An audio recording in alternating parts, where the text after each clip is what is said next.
হাবিল কাবিল প্রশ্ন করে বাবা আদমকে, হাবিল কাবিল প্রশ্ন করে বাবা আদমকে, তোমরা মনের বাপ মা তোমাদের মা বাপকে।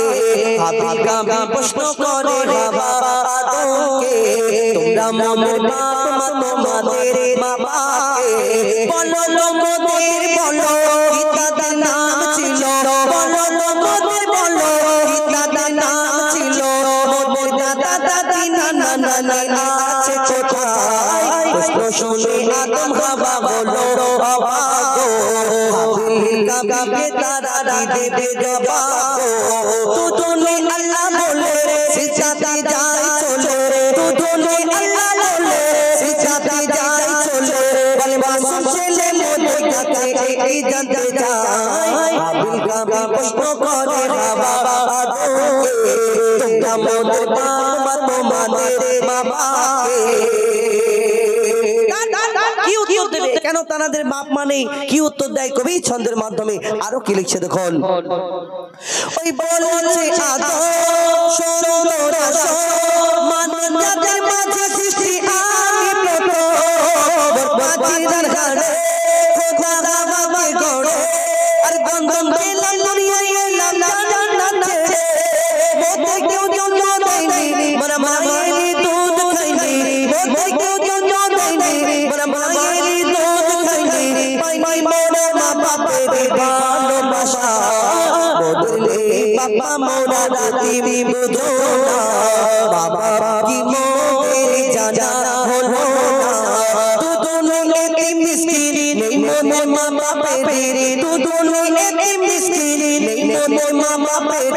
তাই নানা নানা পিতা মাতা মোরা বুঝো না, হাবিল কাবিল প্রশ্ন করে বাবা আদমকে, তোমরা মোদের বাপ মা তোমাদের মা বাপকে। আমরা কিছু মানুষ অহংকার করি, এই দুনিয়াতে অহংকারীদেরকে আল্লাহ পছন্দ করে না। এই অহংকার কোথা থেকে এলো? আল্লাহ পাক রব্বুল আলামিন মাটির আদমকে যেদিন সৃষ্টি করলেন, করার পরে আল্লাহ ফেরেশতাদের হুকুম করলেন, আমার ফেরেশতারা তোমরা আমার মাটির আদমকে সিজদা করে নাও। কিন্তু আল্লাহর হুকুমে সকল ফেরেশতারা সেদিন মাটির আদমকে সিজদা করলো, একমাত্র একটা ফারিস্তা সিজদা করলো না, যার নাম হলো আজাজিল, যাকে ফারিস্তাদের সর্দার বলা হতো। কিন্তু এই দুনিয়াতে ওই মাটির আদমকে সিজদা করে নিল, কিন্তু আজাজিল আসলে কে, তাহলে সিজদা করলো না কেন? আল্লাহ যেমন আমাকে আপনাকে আদম জাতকে সৃষ্টি করেছেন তানার ইবাদত করার জন্য, তেমন আমাদের সৃষ্টি করার আগে আল্লাহ জিন জাতকে সৃষ্টি করলেন তানার ইবাদত করার জন্য। কিন্তু সেই জিন জাত আল্লাহর এত নাফরমানি করতে লাগলো, আল্লাহ ফারিস্তাদের হুকুম করলো, আমার ফারিস্তারা তোমরা এই জিন জাতকে ধ্বংস করে দাও, শেষ করে দাও। তাদের মধ্যে ছোট্ট একটা বাচ্চা রয়ে গেল। আল্লাহ সেদিন ফারিস্তাদের বলেছিল, আমি যা জানি তোমরা তা জানো না। কিন্তু সেই বাচ্চাটাকে ফারিস্তারা লালন পালন করতে করতে, সেই বাচ্চাটা ইবাদত করতে করতে করতে করতে 6 লক্ষ বছর ধরে ইবাদত করলো, করার পরে যার নাম হলো আজাজিল, যাকে ফারিস্তাদের সর্দার বলা হতো। কিন্তু তার মনেতে একটু অহংকার রয়ে গেল, আমি আগুনের সৃষ্টি, আমি জিন জাত, আর আমি এই মাটির পুতুলকে, মাটির আদমকে সিজদা করবো, এটা কেমনে হয়? কবি ছন্দের মাধ্যমে সেই সম্পর্কে আরো কি লিখছে দেখুন। নিয়ে কাদা মাটি ধুল খোদা গড়ল পুতুল, নিয়ে কাদা মাটি ধুল খোদা গড়ল পুতুল, সে পুতুল নিল নূরে মুহাম্মদ রাসূল, পুতুল নড়ে চড়ে আবার সিজদা করে, সারা কায়নাতের জ্ঞান খোদা দিল নিজারে।